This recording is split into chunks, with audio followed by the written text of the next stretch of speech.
Tapi untuk ketika ini kita akan bercakap berkenaan dengan keharmonian masyarakat menerusi perundangan Islam. Kalau tadi bingkisan Kuala Lumpur itu selain daripada lokasi-lokasinya makan tempat makanan yang menarik juga antara yang boleh dinikmati oleh masyarakat pelbagai kaum di Malaysia. Tapi keharmonian dan kepelbagaian ini juga akan memberi bahaya kepada kita sekiranya kita tidak menjaganya dengan baik. Apalagi sekarang ini timbul pelbagai isu yang mungkin sengaja atau tidak sengaja ditimbulkan yang menuntut kita untuk sama-sama berusaha untuk mengekalkannya. Kerajaan sendiri kalau kita lihat ada Hari Keharmonian Negara untuk kita terus mengekalkan dan tiada satu agama pun saya yakin ingin cenderung mengajak umatnya berpecah belah.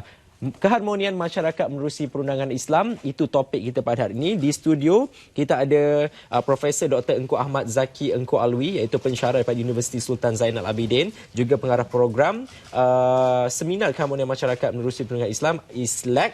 Dan juga di sebelahnya adalah Dr. Muhammad Zaid Ismail, pensyarah Fakulti Pengajian Kontemporari Islam dari UNIZA. Assalamualaikum, selamat pagi. Waalaikumsalam warahmatullahi wabarakatuh. Selamat pagi. Selamat pagi, terima kasih kerana bersama di Selamat Pagi Malaysia.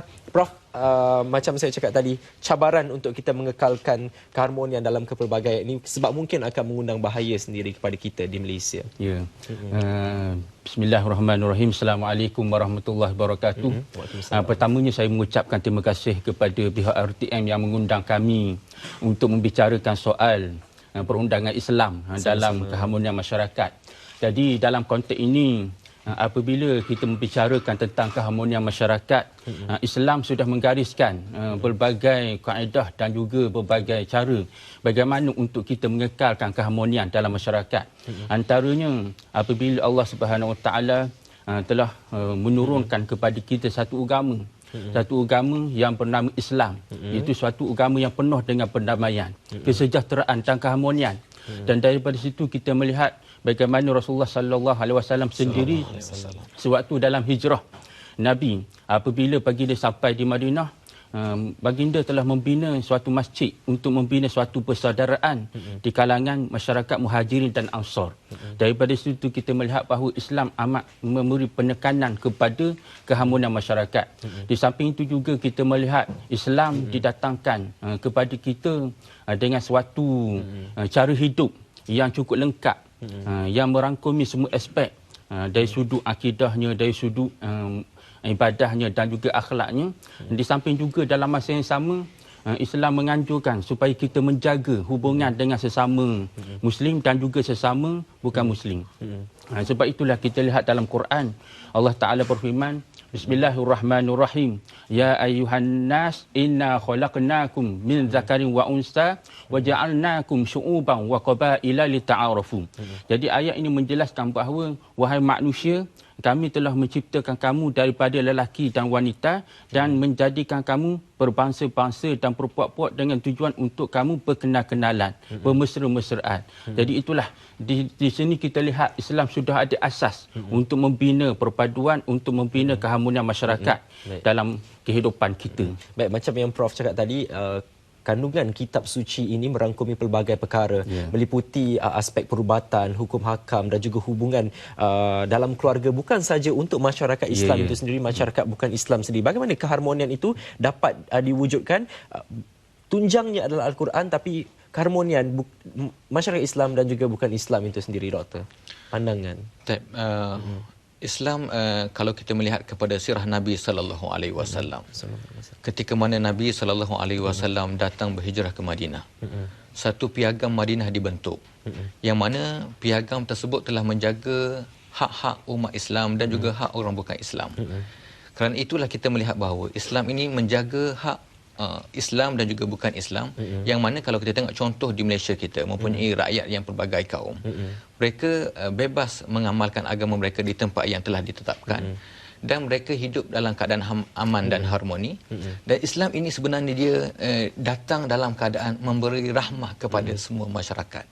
Dan kita jadikan Malaysia ini merupakan sebagai satu model yang saya kira boleh ditonjolkan ke dunia Islam secara keseluruhan. Baik, itu pandangan daripada doktor sendiri. Kalau kita lihat sendiri dalam konteks umat Islam itu sendiri pun wujud pelbagai isu, pelbagai kekeliruan terutamanya antara yang saya yakin daripada dulu sehingga sekarang ini isu kekeliruan contohnya tentang status halal makanan ataupun pelbagai produk. Dan terbaru kalau kita tengok di laman sosial sendiri adalah berkenaan dengan isu berus bulu babi. Pandangan Ustaz sendiri berkenaan kekeliruan dalam umat Islam ini sendiri.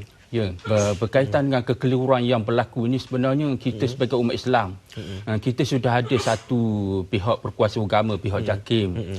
Dan begitu juga kita ada pejabat agama yang mana mereka ini telah berperanan dengan sebaiknya untuk menjaga aspek-aspek dari sudut halalnya dan haramnya dalam masyarakat Islam.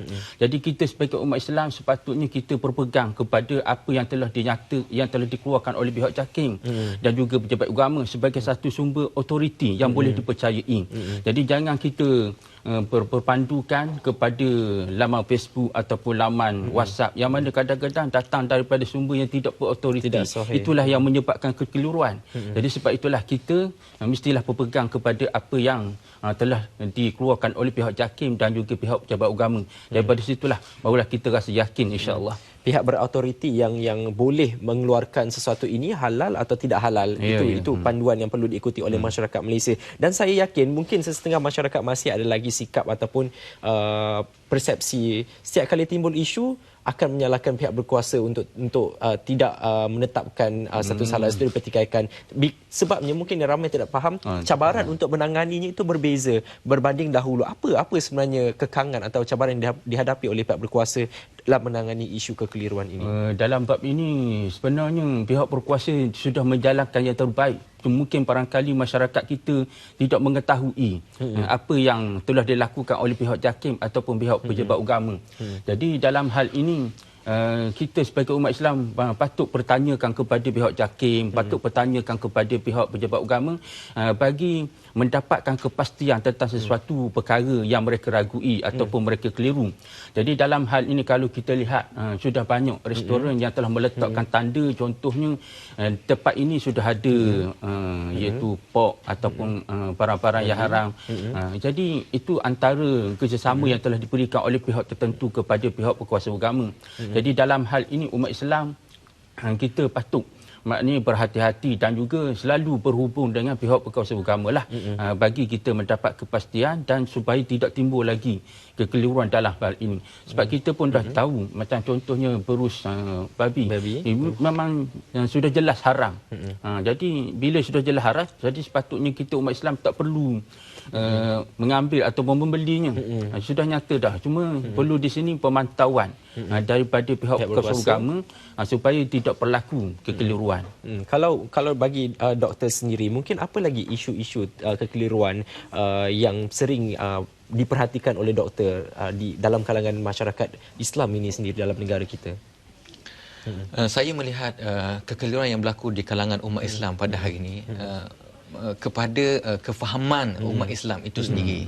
Seperti mana saya bersetuju dengan apa yang disebut oleh Profesor sebentar tadi. Kita sebenarnya hari ini umat Islam kita perlu diajar untuk mengambil sumber maklumat daripada pihak yang berautoriti. Jikalau kita memahami kaedah ini, maka kita akan selamat daripada perkara-perkara yang orang kata syubhat ataupun perkara yang kabur daripada pandangan Islam.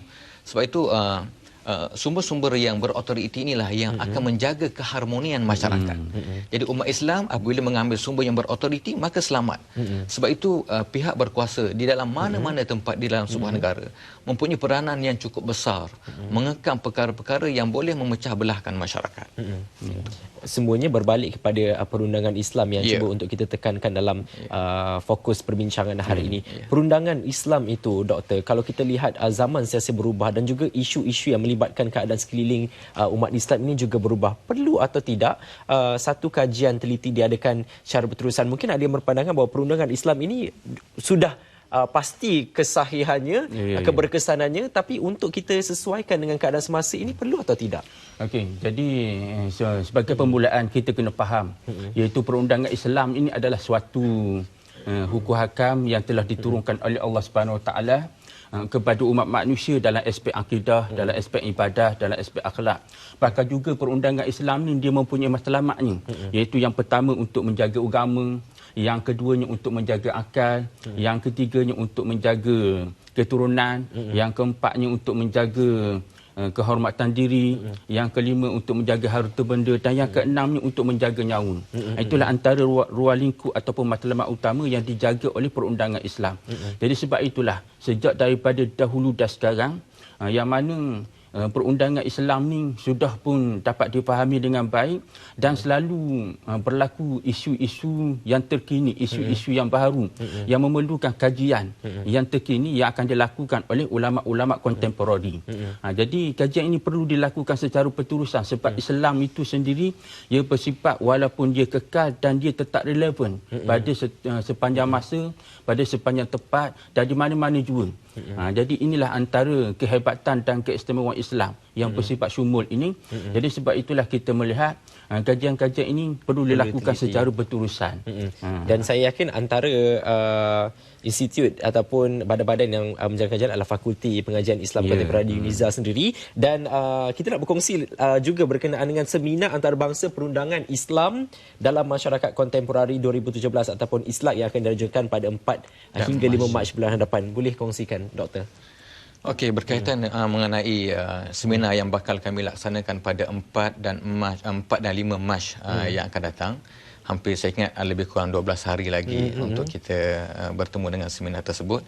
ISLAC ini merupakan singkatan kepada International Seminar on Islamic Law in Contemporary Society. Yang mana ia merupakan program yang ketiga yang kami laksanakan bermula pada tahun 2011, kemudian 2013 dan pada tahun ini insya-Allah pada 2017.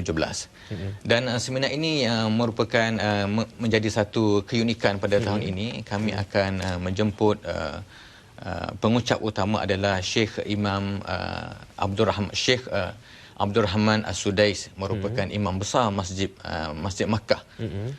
Dan juga seminar ini juga kita telah menerima lebih kurang 270 abstrak dan juga 180 kertas kerja penuh yang daripada pelbagai negara, hampir saya kira 25 buah negara.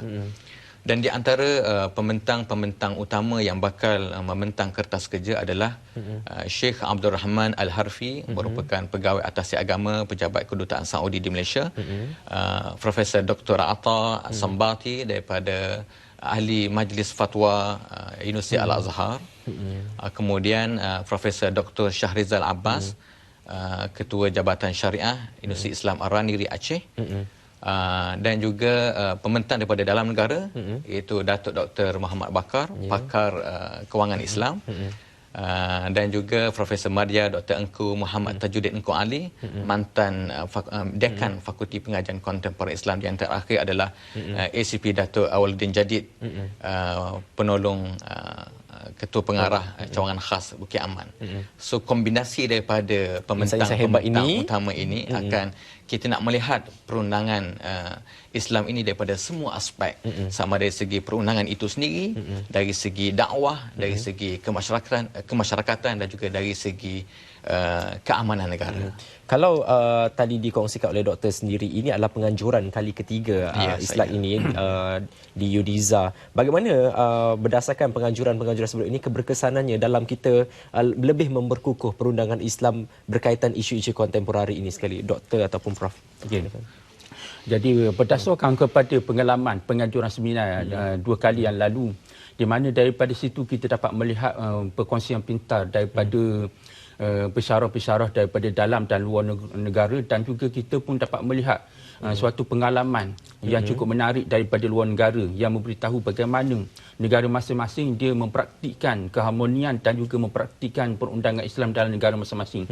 Jadi dalam konteks yang kita anjurkan sekarang ini sebagai contohnya, iaitu kita menerima pengalaman daripada Aceh, bagaimana mereka akan melaksanakan perundangan Islam di Aceh. Jadi kita melihat kesan daripada pelaksanaan itu, ia telah memberikan kepada suatu keselamatan dan juga keamanan di sana. Dan di samping itu juga kita melihat berdasarkan kepada pengalaman sebelum-sebelum ini, iaitu resolusi-resolusi yang telah kita dapat hasilkan daripada 2 seminar yang lalu, di mana kita telah panjangkan kepada pihak berkuasa agama lah untuk kita melihat iaitu isu-isu yang berkaitan dengan keharmonian masyarakat ini dapat dilaksanakan dalam konteks di Malaysia ini.